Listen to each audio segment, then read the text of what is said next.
And I'm very excited to be embarking on my first superhero role. I love. As much as I don't love violence, I love to pretend violence. You know what I mean?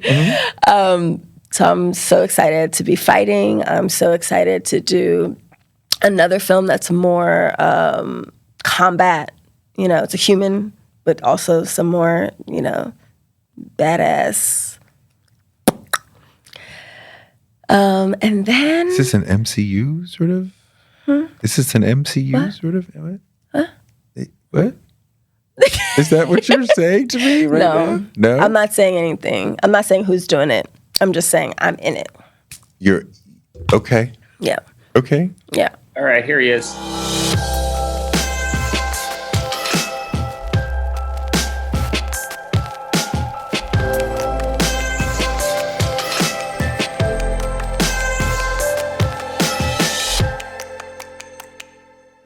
So wait, you have this major sort of life fork, right? Like early on, right? Like you want to go to performing arts school, right? You got into LaGuardia for drama and actually dance and vocal as well. Which is but I would have gone for drama. Maybe one of the big performing arts high schools in New York City, right? Yeah. You think At about the time, Fame. That was the gift, exactly. Fame. Yeah. That was Fame. But then also you have a family. You had two older brothers?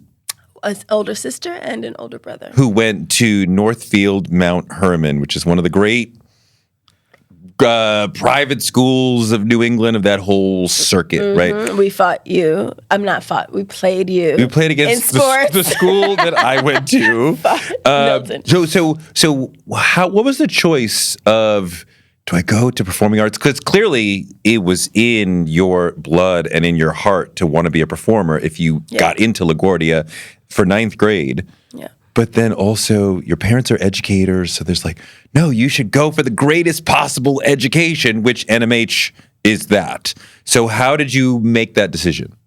Yeah, NMH is a college preparatory school. All of those boarding schools are. And it was always a top priority for my parents, who were both educators. My father was a college professor. My mother ran a Montessori school for many, many years. You know, created and directed and ran what did Dad teach? The Central Harlem Montessori School, the only Montessori school for Harlemites. Wow. Sociology. Wow. Yeah, so it was always a priority. So they're both PhDs? Not my mom. Okay, but advanced degrees. But they, yeah, I mean, for them, it was about allowing us to explore all of our interests, always putting us in dance, music, theater, all the things, but academics was always the priority. Yeah. You know, grew up in Harlem when Harlem was not what it is now. You know, gentrified. Couldn't play outside, didn't know how to ride a bike until I got to Massachusetts. You know, I had to sleep away from the windows because of the gunshots. It was. What street were you on? 139th. 139th, and you were there in the 80s as a little kid? Mm-hmm. So crack era. 80s, 90s. Yeah, crack era. Yeah, playground. What is this little glass vial with the red top on the playground floor? Yeah, no, it's you don't. It's a war zone. Yeah, it was crazy. It was pretty bad. Yeah. But I had so many outlets. You know, we went to Harlem School of the Arts. We went to summer camp. We did all this fun stuff. Sometimes we would go visit our grandparents in St. Croix and get some freedom there. Shut your mouth. Your grandparents are from St. Croix? They lived... My grandmother, St. Croix. What? Yes. So they relocated back to the Caribbean, but a lot of my family's in St. Croix and St. Thomas, but originally Montserrat, and then before that, Barbados. On my mom's side. But we might be related. We could be related. What's your people's last name? No, because you know down there in the islands, it's all about the last names. Like, oh yeah, yeah. It's only like 3 degrees of separation. Right. Crazy. Yeah. So anyway, it was important for my parents to raise not just well-educated children, but culturally well-rounded children. Yeah. And so when it came time to choose high school for my older brother, my dad, who had gone to prep school in Connecticut, was like, I think we need to look into boarding school. And my mom's from the Bronx, and she was like, no, these are my babies. Why? And it took a while, and they visited schools, all of them, Exeter, Andover. You know why? Because you took me back to high school where we used to switch their names around, like taunting them in sports. Roll over, Andover, Andover. So yeah, all those little, it's so stupid. all that. But yeah, he visited all of them, and then when he got to the campus of NMH, he just like let out this sigh and big smile and was like, I want to come here. You follow him there. Yes, he's 10 years older than me. My sister's 8 years older than me. So as a kid, we used to go up and visit for track meets, dance performances. And I was like, oh, this is fresh air. This is freedom, you know, coming from the hood. I was like, we could just run around, you know, go and make a fort in the woods. Looking back, my parents aren't really like looking after us. They trust that we're safe. I was like, we never had any freedom. You know, and so it was always something I looked forward to. And I just knew that I would go there until I was actually in junior high school and I got into LaGuardia. And I was like, ooh, I had already worked as an actor in junior high school. I'd already done educational films. I'd already gotten money for it. So I wasn't just passionate about it. I also knew that I'm on my way. It's a job. Yeah.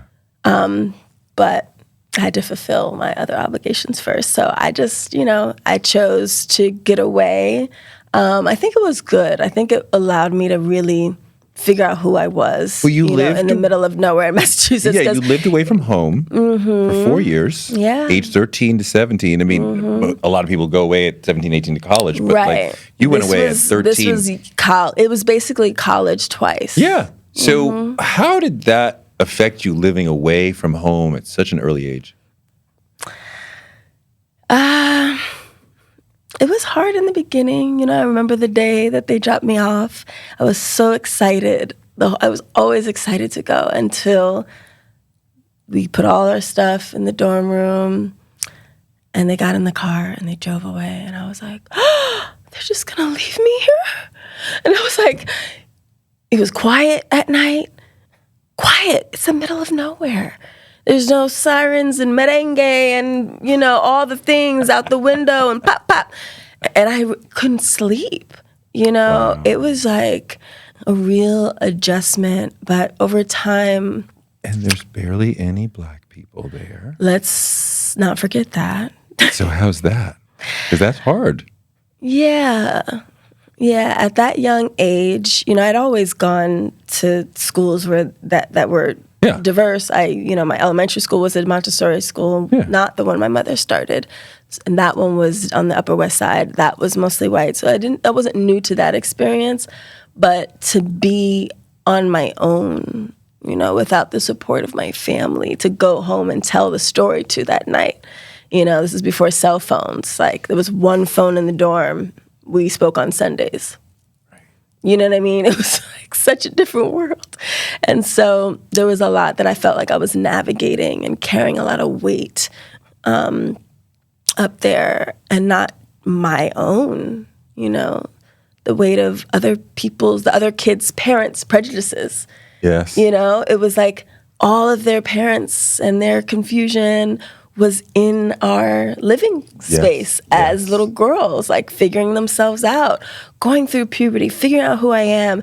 And this girl saying that I stole her sweater because it must be me, right? Because I'm the Black girl on the floor, like, had a lot of, you know, stuff like that come up. But I quickly established myself as like the chick from New York who was like lovely and wanted to make friends, was focused, but also was like not one to play with.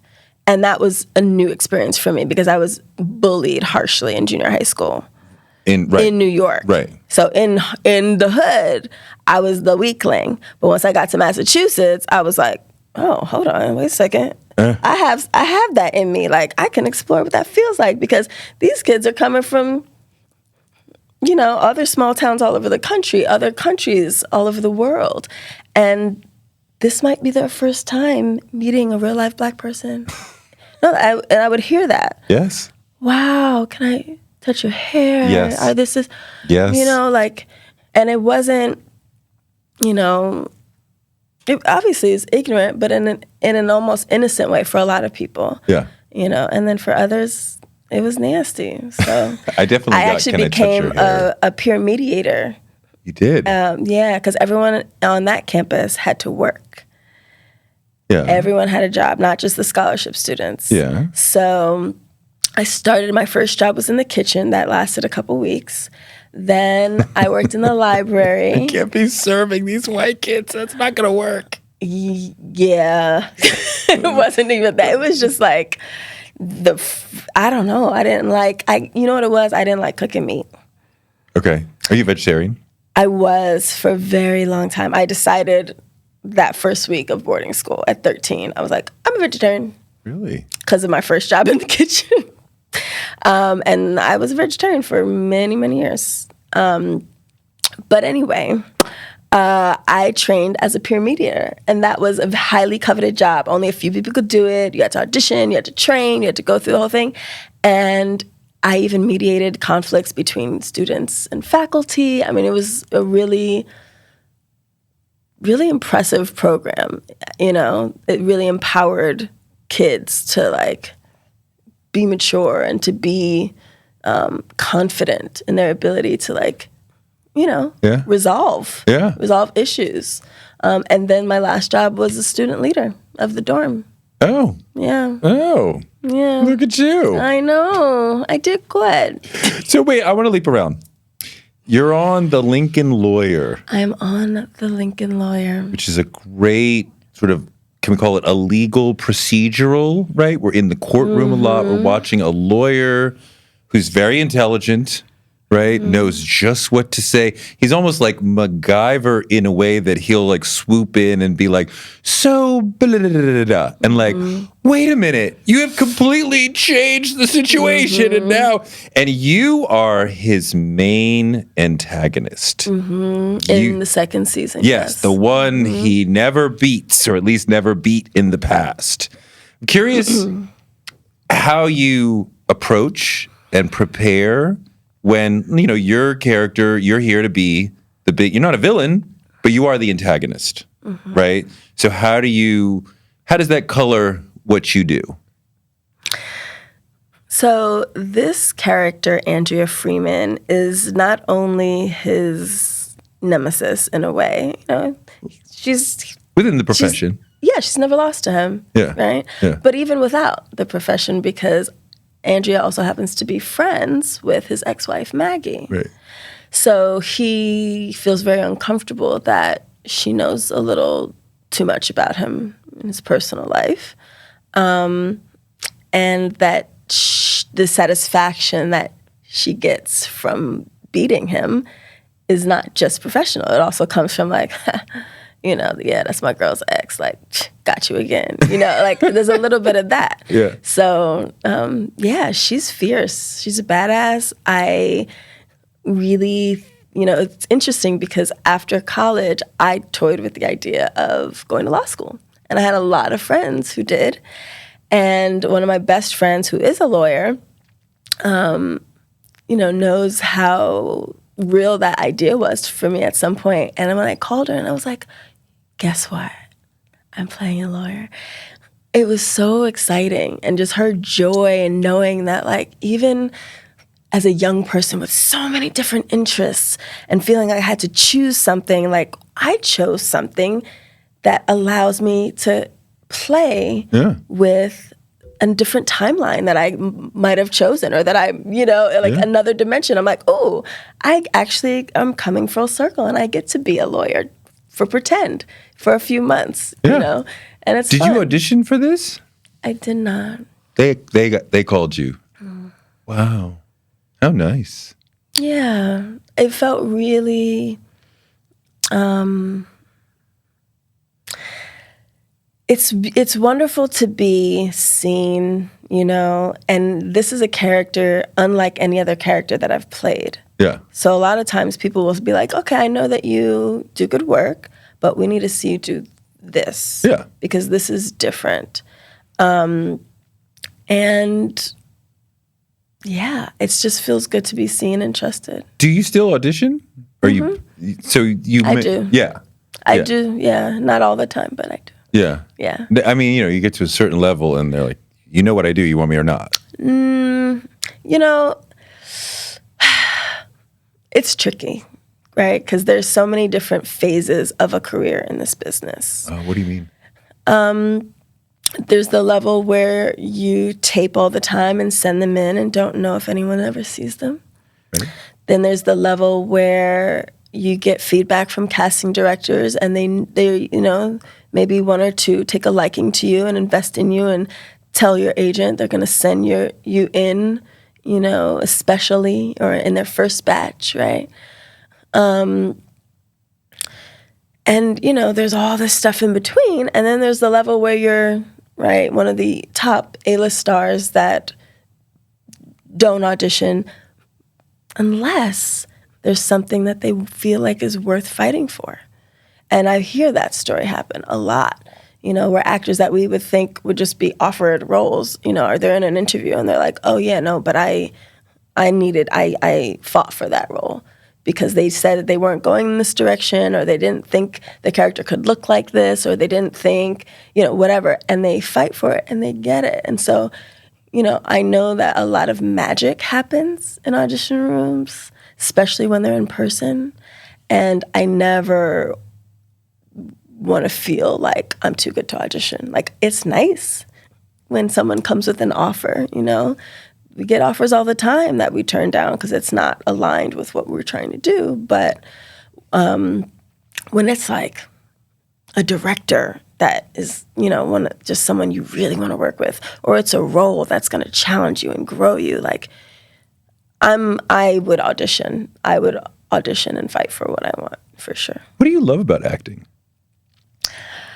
I love some of what I was starting to say before, which like is about exploring other versions of self, you know, that are not necessarily active in this life.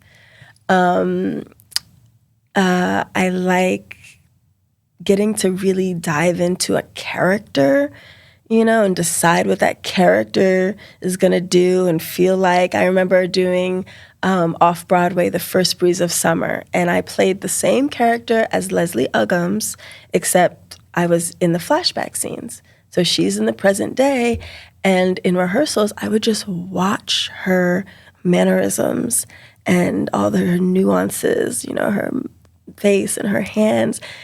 And it's like those things that if you're like consistent and give the character those things over time that really make it feel like a real person, you know?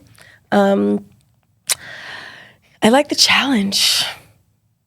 I like being able to be a part of narratives that tell stories that uplift us or challenge us or make us think about something in a new way. You know, it's just such a powerful art form, and it's an honor to be like a part of something that actually influences people. You know, it's all that constant like chicken and egg discussion. What comes first? You know, does art influence life? Life influence art? It's both. Absolutely. It's a constant back and forth. Absolutely. And a lot of times people don't even know what's possible until they see it.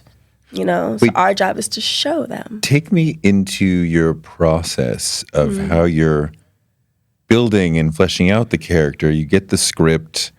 What do you do between then and when you got to hit the set to make her really come alive for you? So I was just wrapping up my second exit from Chicago Med. In Chicago, I went back to just do 3 episodes and kind of send off the character that my character had a relationship with. So I did that to tie up the story, and there was about a week in between that and starting Lincoln Lawyer, getting the scripts, figuring out what it was about, looking at the book, checking on the movie, just, like, okay, what is this exactly? Who's this character? And so it was very fast, but I really anchored into, well, thank goodness for YouTube, because everything's on there. Yeah. I mean, some for good and some unfortunately, but I was able to look at some of my favorite performances of lawyers and then also look at real lawyers, because a lot of times what we do is the exaggerated version of life. But I wanted to see, what some real lawyers did. I also looked up every Black female lawyer I could find just to see what her hair was doing, because I really wanted to be mindful about that choice, what my character was going to look like. I think typically it would be fun, based on the character that I was playing, to have like a straight bob. But, as someone who has been,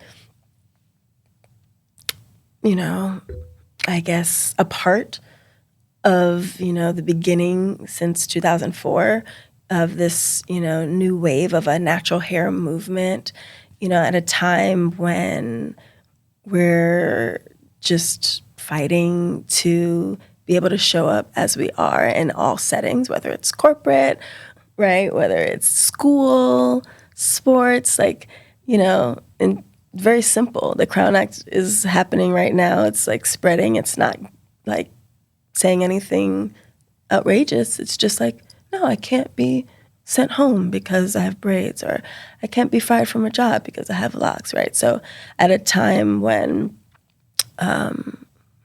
it's important to show how beautiful and clean and professional our hair can look without needing to compromise, I was like, that was the only responsible thing to do, was just to keep it textured.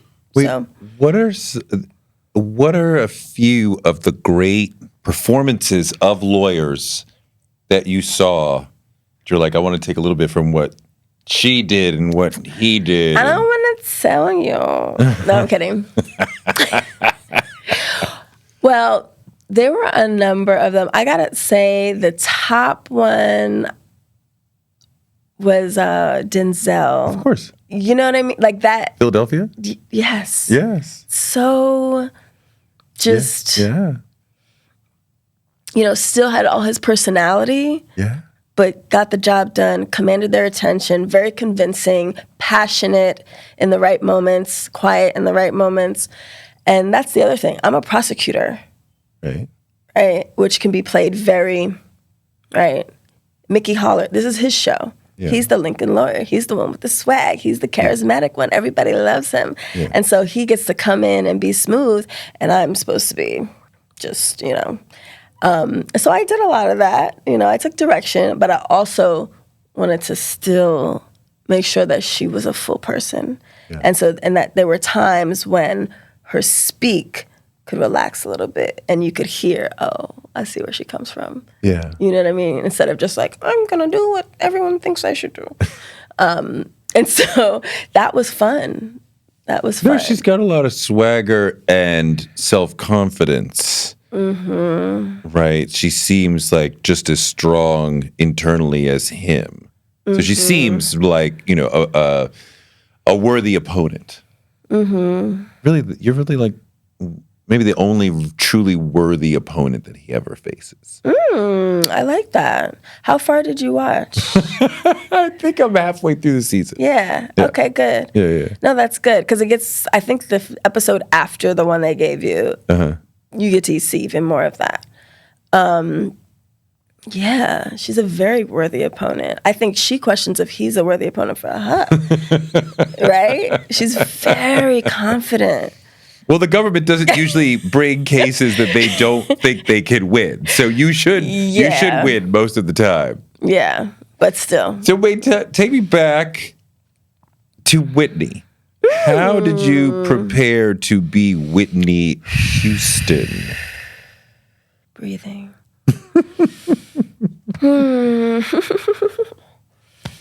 That was crazy.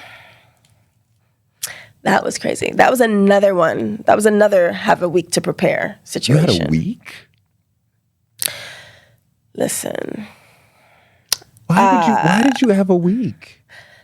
I'm not sure about their casting process, but, it was a Lifetime movie, and I think they tend to move quickly in general, maybe.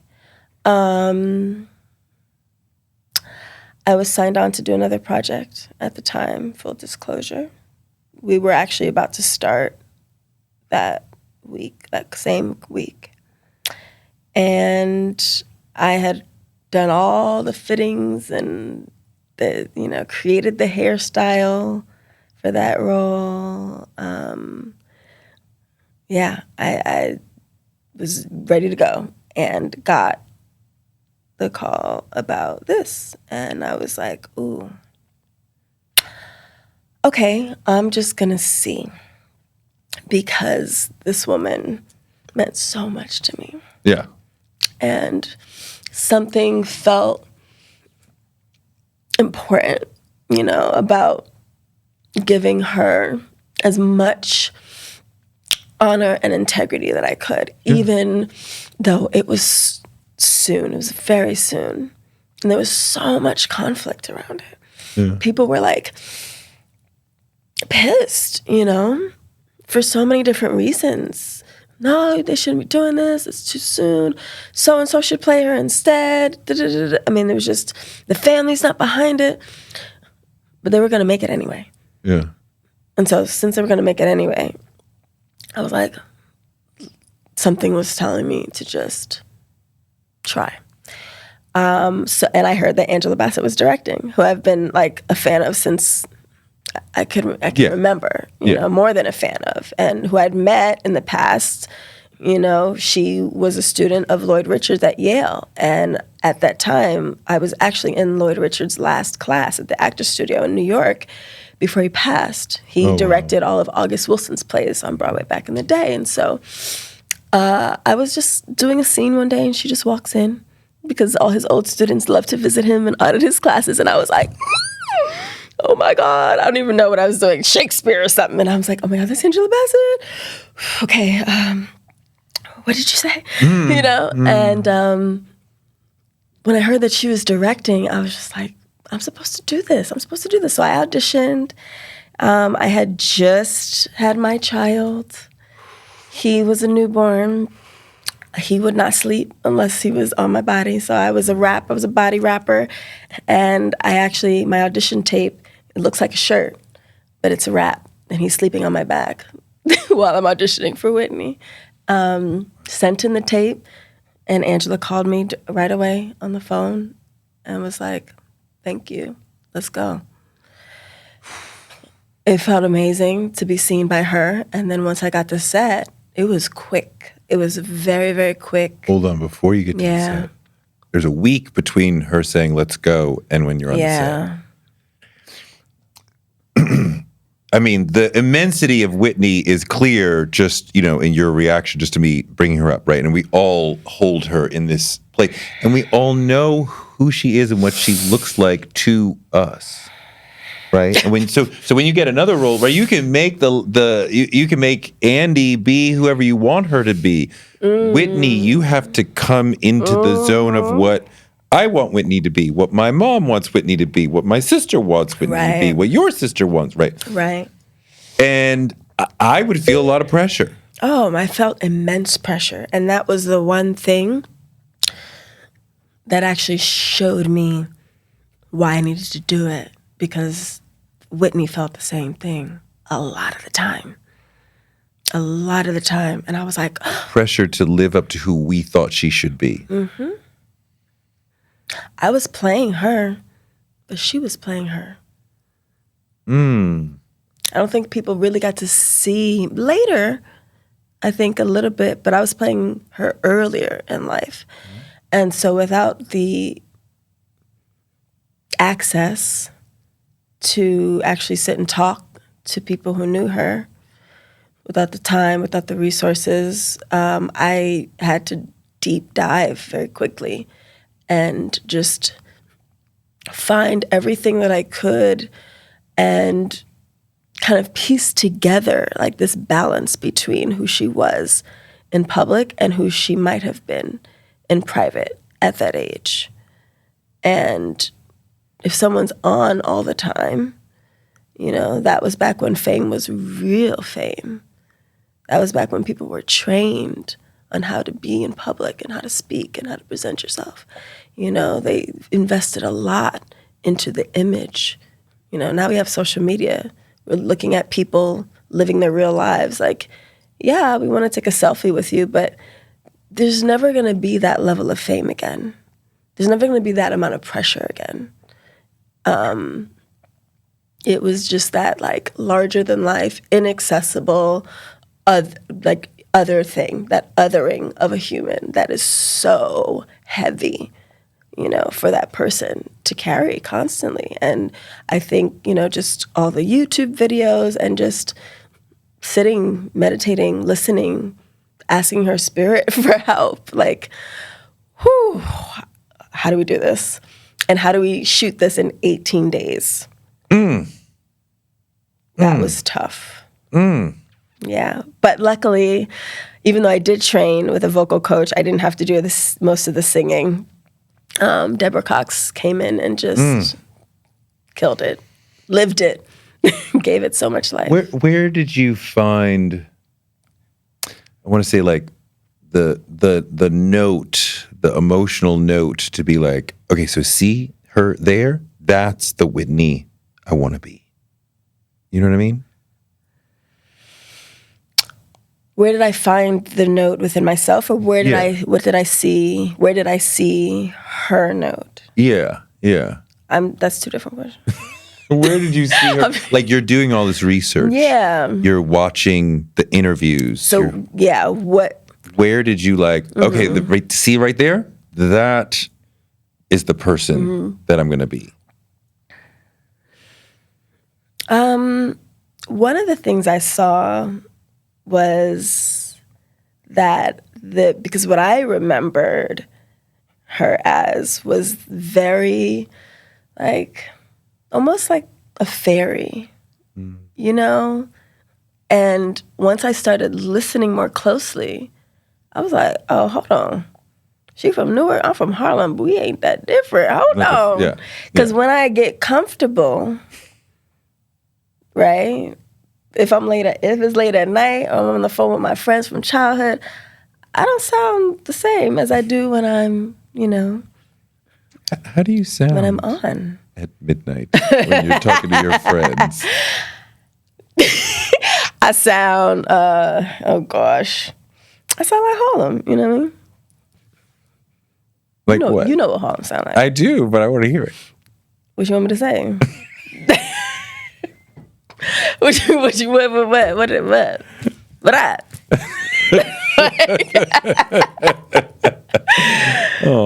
Just a lot of, yeah.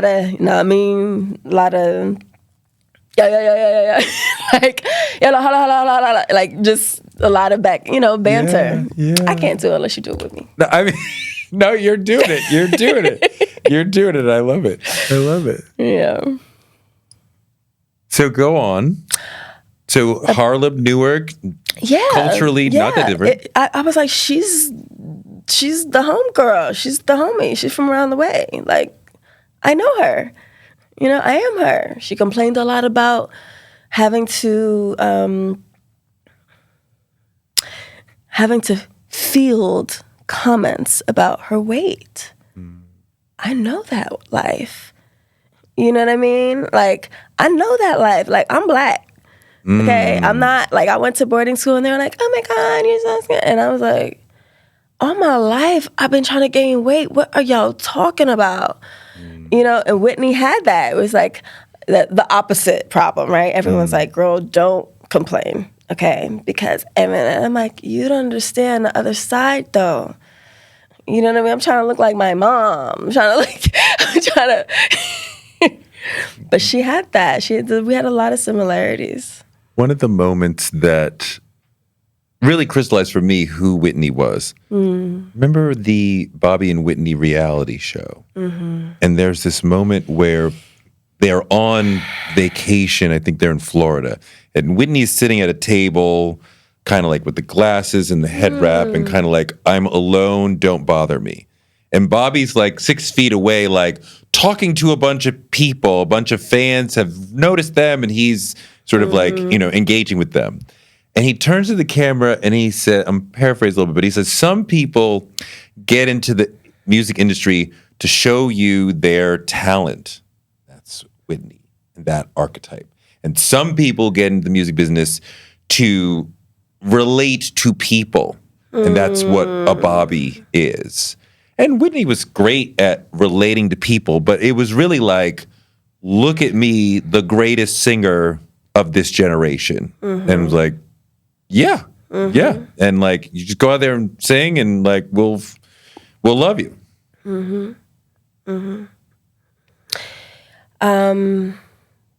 Yeah. What's the question? I knew you were going to say that.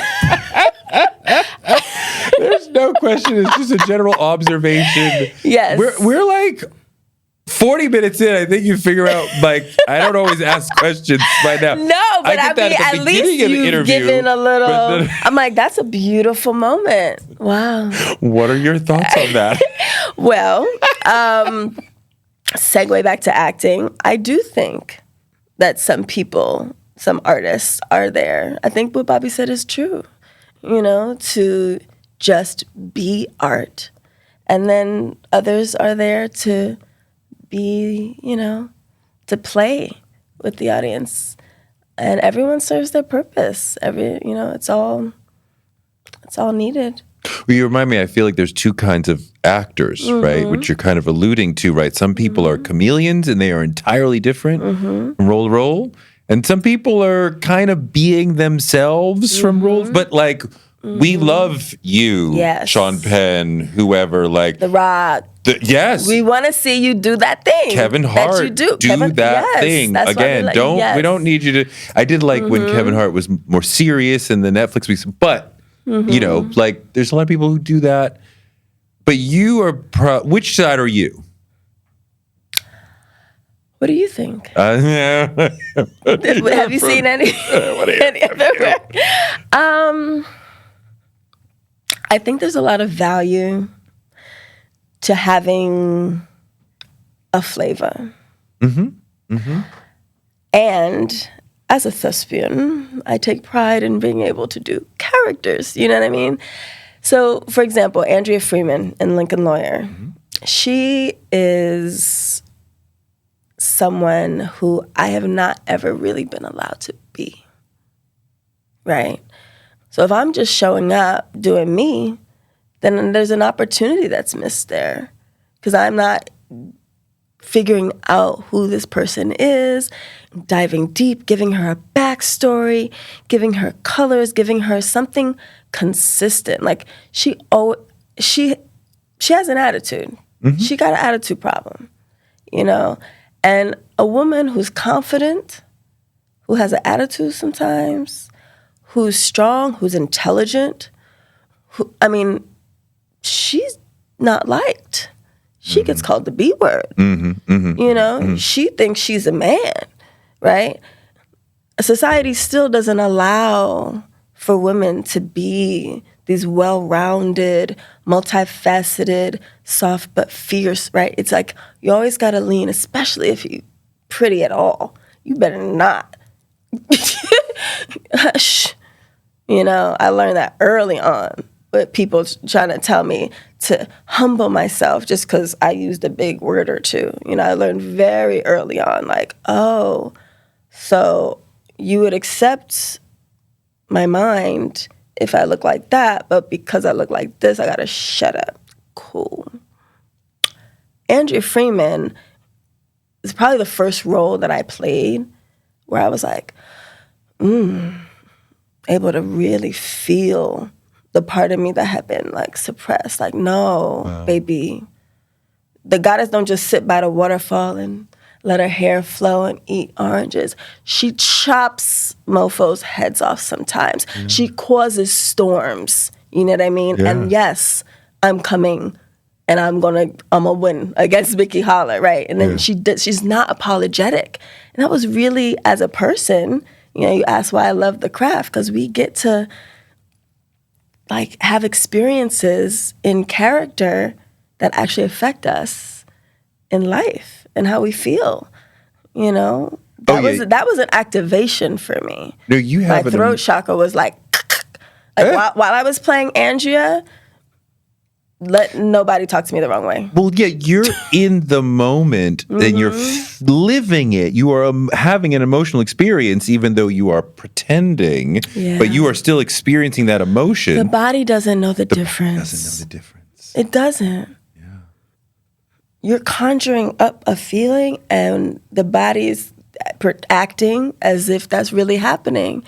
And I've had to do a lot of hard things, in this business, in terms of like emotional acrobatics. I had to learn how to take care of myself because, people get sick.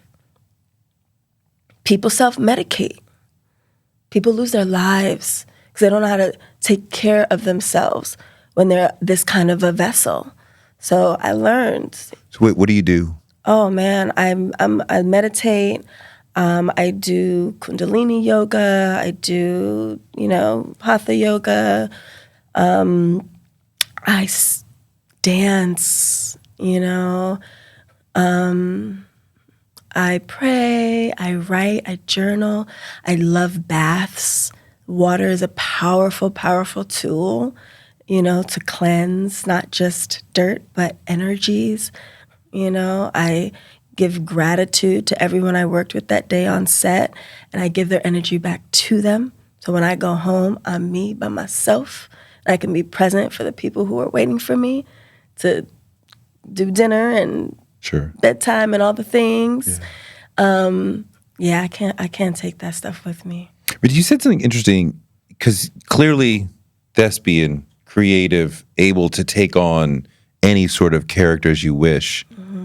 But having a flavor is valuable. Very. Right? So the casting directors and the directors know do we need that spice for this? No. Okay, great. Yes. Okay, great. And I can bring that spice, right? And because you're putting together a whole ensemble, and if I can, if you don't have somebody who's able to do whatever that is, right? And so having that so being able to say to people, you will get this from putting me in your movie or your play or your television show is really valuable. It is very valuable. And that's why I think auditions are so good, no matter how big you get, because what if it's a flavor? What if no one's ever really seen that flavor? So I'm waiting to do comedy. Okay. Because I started out doing drama, and they're like, oh, she does that. Oh, she can, turn up the emotion, and this, she can be intense. So let's put her in this. But in my life, my friends are like, yo, when are you going to do comedy? Like, it's, just like, I'm like, yeah, I don't know. And so I like auditions because, like, I have more flavors that y'all haven't seen yet. I feel like I'm still starting. I'm like, okay, that was cute, but now I want to try this. I don't feel like, all right, I've been in the game for a minute. This is what I do. No, I'm like, what else is there? I feel so vast. I love that. It sounds like the writers and perhaps the actors are going to be on strike for many more months. I don't know. Somebody told me that it could last easily into the winter. September. Yeah. Oh, okay. How is it affecting your life? I'm not in the Writers Guild. Right. So I'm writing. It's, when things are at a standstill, I see it as an opportunity to like dive into the things that I have been bubbling under the surface for some time, but that I haven't had time for. And I'm like, ooh, almost like the pandemic. Like everyone was like, oh, now we can, do these things. And this person's business took off and this person's. So I feel like this is another mini version of that. Okay. And I'm using it as a nudge to focus on the things that I'm secretly drumming up. Writing, creating.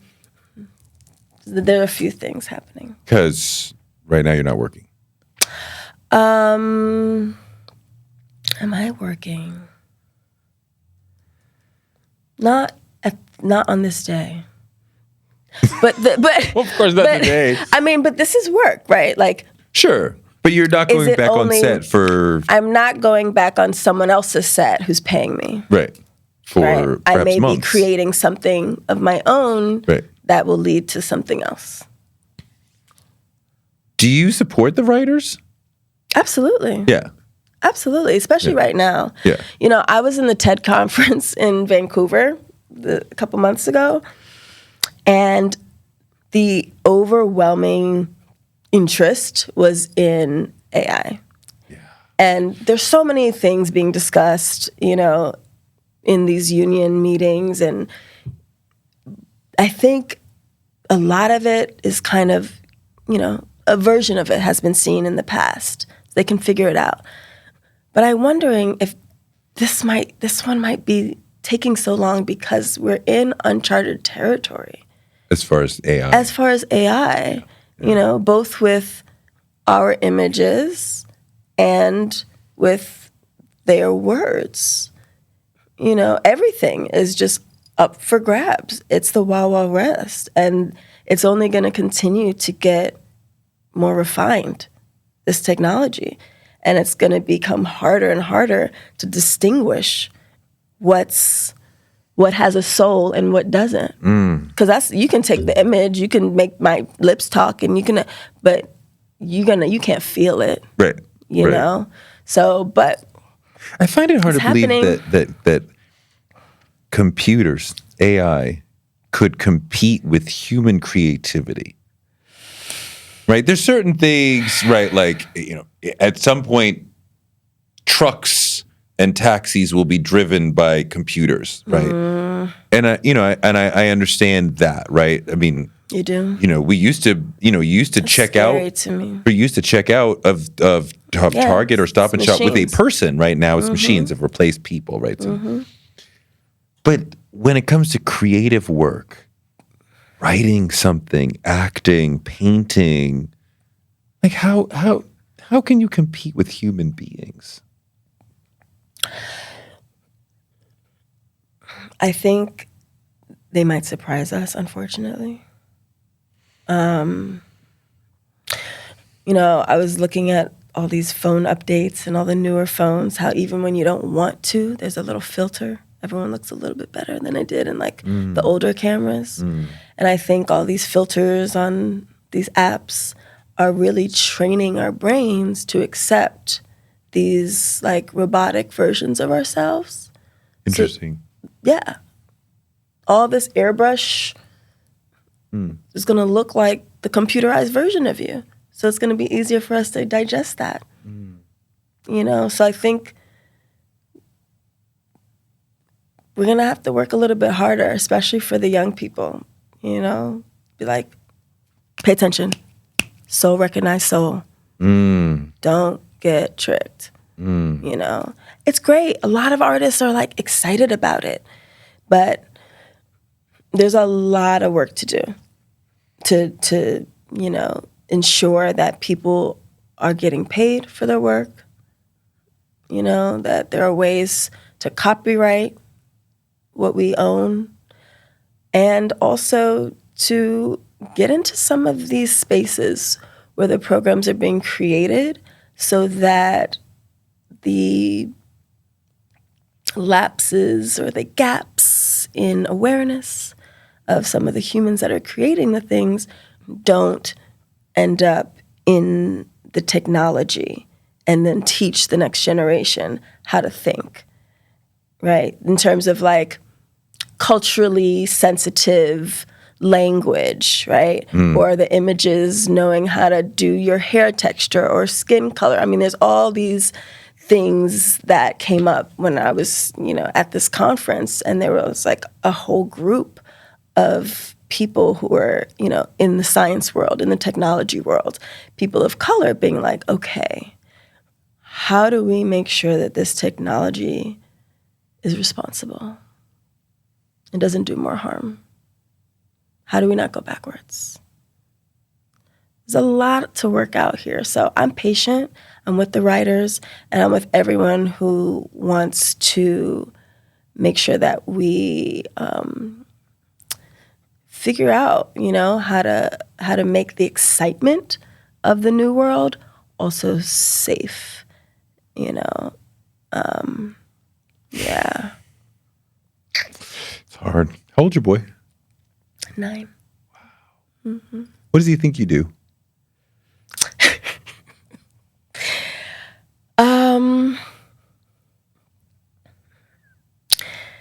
He used to think I was a nurse. And then it was a doctor, then it was a fake doctor. And then it was like, oh yeah, you work in the movies, you work in the TV. And now he's explored some acting himself. Oh. Just a little. I mean, in school and summer camp and things like that. So now he has a better understanding of it. Now he helps me if I'm running lines. I'll give him the script and I'll be like, okay, read, because I'm also making him read as much as possible. Right, so it's like you get to practice your reading. Yeah. Make sure I don't skip any words. Yeah. And then I get to practice in front of an audience. Yeah. He loves it. He's very involved. But he's mostly really protective. Yeah. Yeah, he doesn't like anyone coming into our bubble. So it's been kind of hard, being in public and him being like, leave her alone. It's my mom. But you're getting recognized all the time. Sometimes. I mean, yeah, a lot. It depends, right? Depends where I am, depends what I'm wearing, depends my energy, right? Did I put on my invisible cloak or not? What? What do you do? Yeah, I have an invisible cloak. What does that do? It just allows me to like get in and out of stores without having to stop, without having the beeper go off because somebody forgot to take off the sensor because they were distracted, or bring some normalcy back to moments when I need it. Wait, what is it? How do you do that? The invisibility cloak. Mm-hmm. Mm-hmm. I can't tell you. No, like, how do we do it? I'll say this. I believe that a lot of what we experience, and I'm learning that a lot of what we experience is what we intend to experience. Okay. So I've been practicing asserting my intention on the next moment and playing with that and being like, I only have 2 minutes to get up in this building, and just knowing that my parking spot is right in front of the building. And I'm like, oh, thank you so much.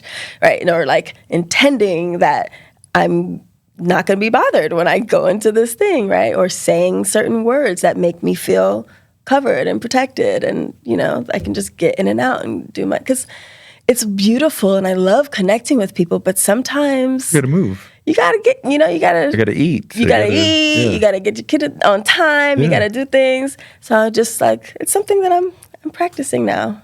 Yeah. But it sounds like you're talking about manifestation. It's related. Uh-huh. It's connected to that. I know that's a big word these days everyone's using. And yes, I do practice that as well. So wait, okay. So you're manifesting what you want in small moments. And of course, small and big. Right. Of course, But yes, also, in those little, But also in big. So what do you want? What do you want to manifest professionally for the next, say, 5 years of the journey? Thank you for asking that. It's this balance between, it's like the old way of doing things and the new way of doing things. Do I say it aloud? Because I can manifest some things and still keep them to myself. Sure. But is saying them aloud like amplifying them, or is it possibly falling on the wrong ears? I ask because I have felt saying it helps put it into the universe. Yeah. Makes it realer for you, lands on, I mean, it sort of sets the intention about like, there's a difference, right? Like, I want this, I am going to, you remind me of, I was in college at Emory in Atlanta. Wow. And there was this sister who just took it upon herself to be a mentor to younger folks. And everybody's like, you got to go by Sister So-and-so's house, very Afrocentric. And I end up there, and it's like all these young people who were like just creative. She was and an elder. Vibey, an elder, yeah. And I remember we were in a circle, and we were supposed to say something, and I must have been a sophomore.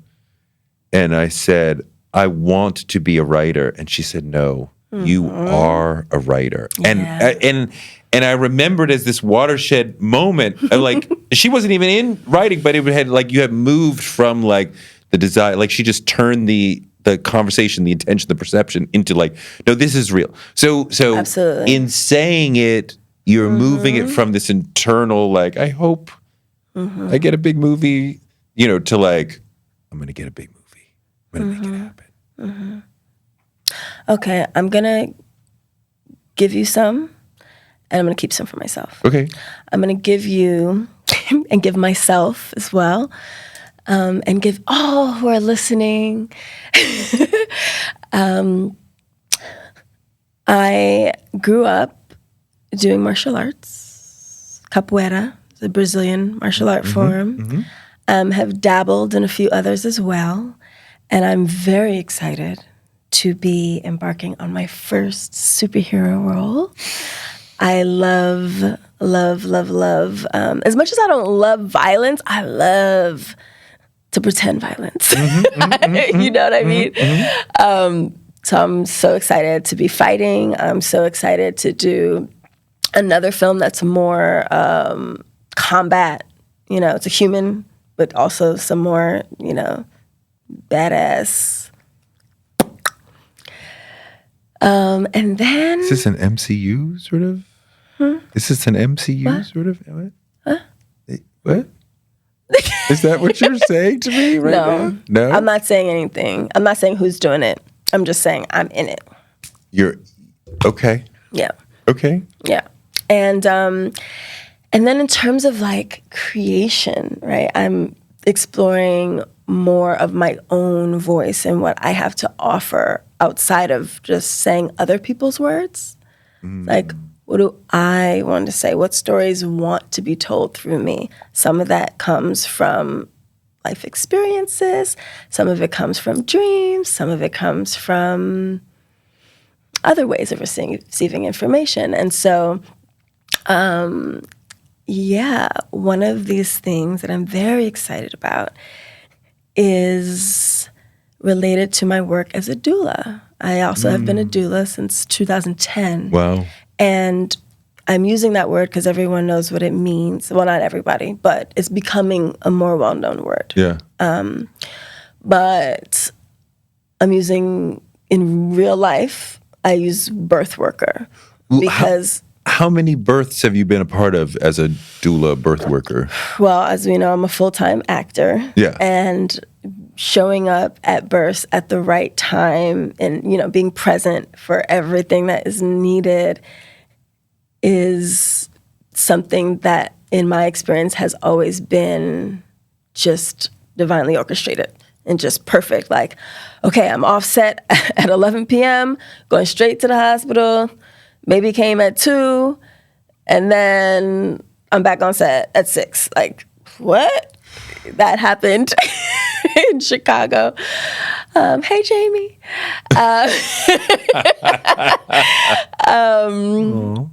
But yeah, my first mama was my sister. Oh, wow. Yeah, she introduced me. I was like, what's that? What do I have to do? Okay. And I fell in love with the work. It felt less like a job, but more like a remembering of something that I had done before.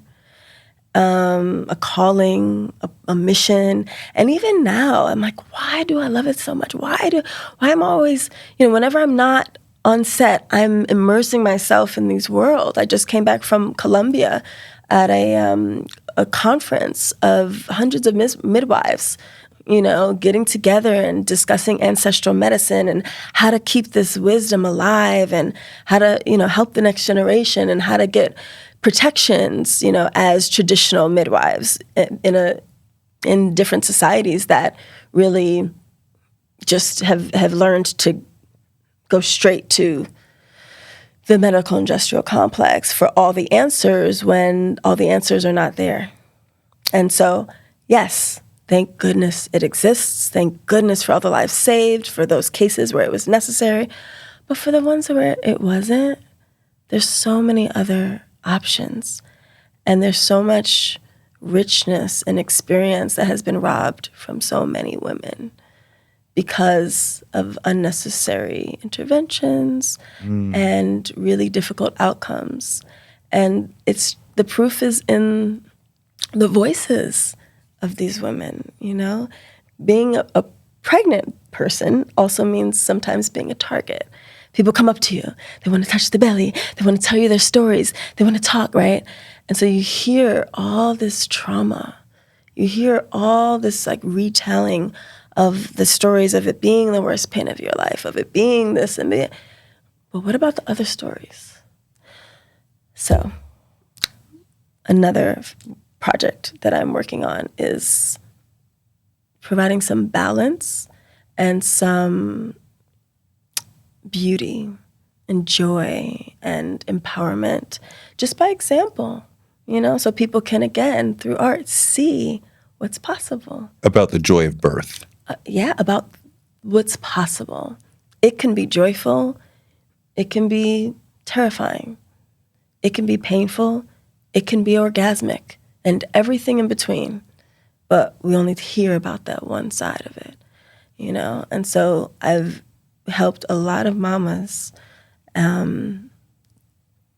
give birth to their children and seen them just blossom and seen them be so empowered and seen them realize that they can do anything. It's not just the baby being born. It's a whole new person. Yeah. The mother, The mother becomes a new person. And she needs to be babied in her postpartum period as well. Absolutely. She needs to be nurtured and taken care of, and this society doesn't allow room for that. No. And so it's just something that there's so much wisdom to be remembered on the collective level. And I just want all these brilliant midwives that I know personally, I just want to celebrate. Yeah. I just want to celebrate them. I want to celebrate us and, what we're capable of. You remind me of the roller coaster that we went through with my son's birth. I believe it was that he was feet first. And then, so it's like, excitement, the baby's coming. Like, oh, it's feet first. Okay. And then he pooped on his way out and started to swallow it. So it's like, oh my God, here's the baby. We're so excited. But he's got meconium in his... Yeah, and suddenly they realized what was going on. And I only know because they told me after. Because what happened was, oh my God, there's the baby. And suddenly the lights go hire a bunch of new people, rush in. They kind of shove me aside and they pull him aside and they're sucking. And we're like, what is going on? And they're sucking it out of his. Yeah. And he didn't swallow. Thank goodness. So they got it out. And then they give him back to us. And then they're all gone. And the lights are all low. And it's just 3 of us. Well, and at least turn the lights back down. And yes. And he wanted to eat right away. And I remember my wife going, what should I do? And they were like, feed him. He wants to eat. Feed him. And and he and you know, so it was this whole roller coaster of like, what's going on? My God. But every birth is something. Right? How long ago was that? My son's 15. Okay. That's beautiful that they said feed him. Because in a lot of places, they'll be like, oh, hold on. And they'll go get the formula because they got a deal with the company that. So I'm glad they said feed him. You know, they did that a lot. But that's, yeah. And listen, there's so many variables. There's so many variables in that process. You know? And that's beautiful. I'm so glad that it all worked out beautifully.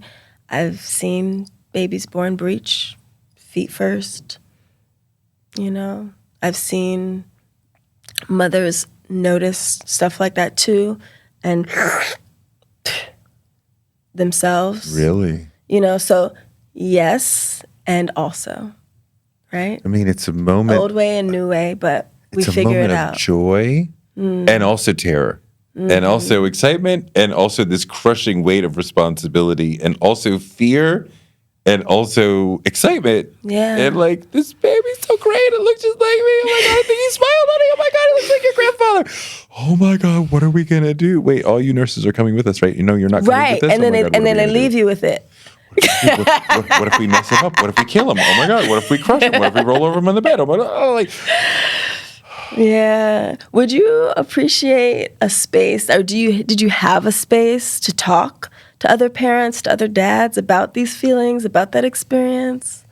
I would appreciate the space. We did not have that. I did not realize the weight of responsibility that would come down on me. I didn't realize the excitement and the fear and the joy and the terror of it all. And I have tried to pass on to other parents, new parents, you will feel this terror. It will be okay. You will not ruin the baby. And the key example that I use, both my kids, because under 3 months, they're swaddled up, right? And they're usually in the bed with you, right? Well, depends. It depends, right? Some people don't. Some people can go in the basket, but so both my kids, thankfully, they were on my wife's side of the bed, so that I don't get blamed. Rolled off the bed and hit the floor. You didn't put it in the middle?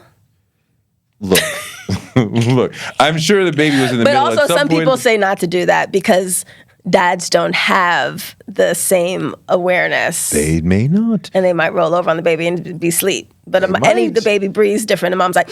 But totally. Totally. Yeah. But both of them rolled off the bed, hit the floor, everything's fine. We didn't even go to the hospital. It's like, baby might have gone, or something, or I'm surprised, and then and it's over. So it's going to be fine. It's going to be fine. You're not going to break them. You're not going to wreck them. You're going to be late with the feeding. Your baby going to cry when it's too hot or too cold. It's fine. It's all going to work out. It's fine. It's fine. Yeah, I love that. And I love that you had that, ability to surrender. Because people get so stressed, and there's so much attention put on the arrival, but then they're left hanging, And so that's a big thing, is supporting afterward, right? I remember. And community. He might have been 2 months old, and it's the middle of the night, and he's crying. He woke me up in the crying, but I could hear that he was tired of crying. So you could hear, right? He's been crying for a while, So I kind of roll over and look at him, and he's like tired of crying, but he's still crying. He's still upset about something. He's not getting. I'm like, oh, that's too bad. And then the camera pans up to my wife, who has this look of like, I can't believe you slept through that, you motherfucker. Yeah. Like, I'm so sorry, honey. Yeah. I tried to be supportive, you know. But you sleeping is supportive too, right? Because during the day you take the baby when she takes her nap. I loved having babies, and I was as hands-on as humanly possible. I changed, I fed, I took them out in the neighborhood in the Bjorn. I loved having little babies. No matter how much you try as the man, she's going to do the vast majority of the work because she wants to. The child wants her.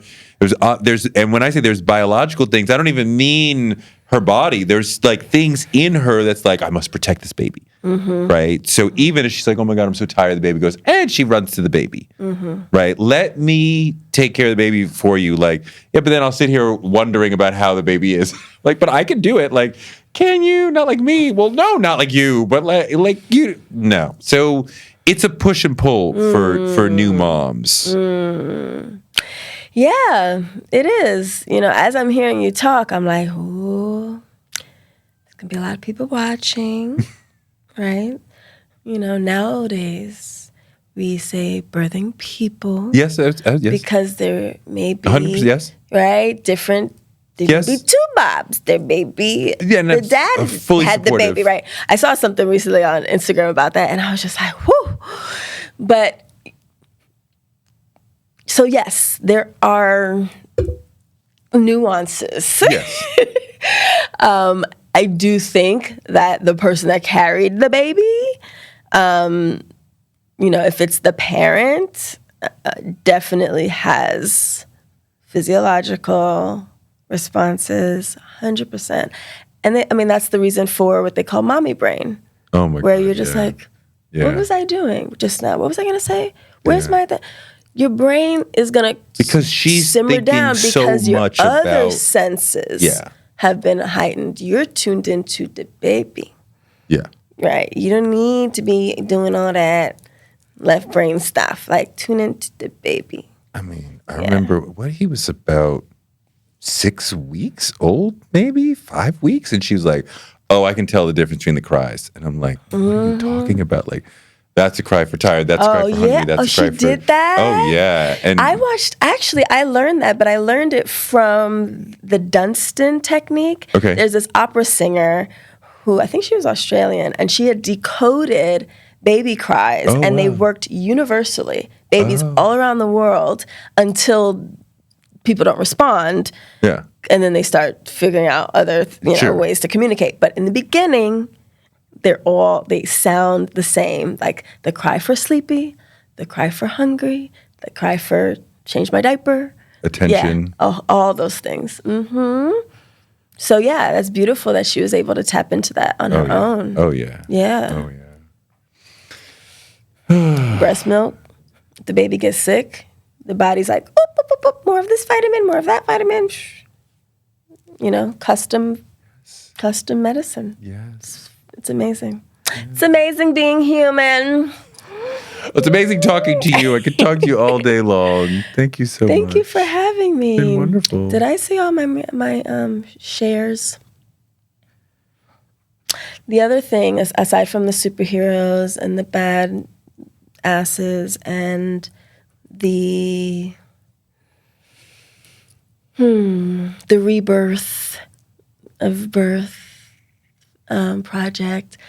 I'm finally ready to answer all y'all's questions about her. So yeah, after 20 years of being accosted on the street, DMs asking about hair, just like, having people tell me that because of my introduction, on the scene with the afro. I was one of the first people they saw on TV with natural hair, and this whole movement is happening. I feel so proud to have been a part of it, and, it's never too late, but I'm coming out with some very special offerings when it comes to hair care. Really? Yeah, hair care and hair adornment. Conditioner? There will be some conditioning involved. Yeah? Conditioning of your tresses as well as your mind. There will be some reprogramming involved, yes. Okay. Some regrowing, yes. Okay. Some edges, love, yes. I mean, will there be something for me? Oh, look at your hair. Your hair is beautiful, by the way. I appreciate it. I think you've got your hair covered. What do you want? What do you need? I mean, I'm always looking for a nice conditioner that is focused on black hair. Absolutely. Always want that. Okay. Yeah. So it's not going to be just conditioner.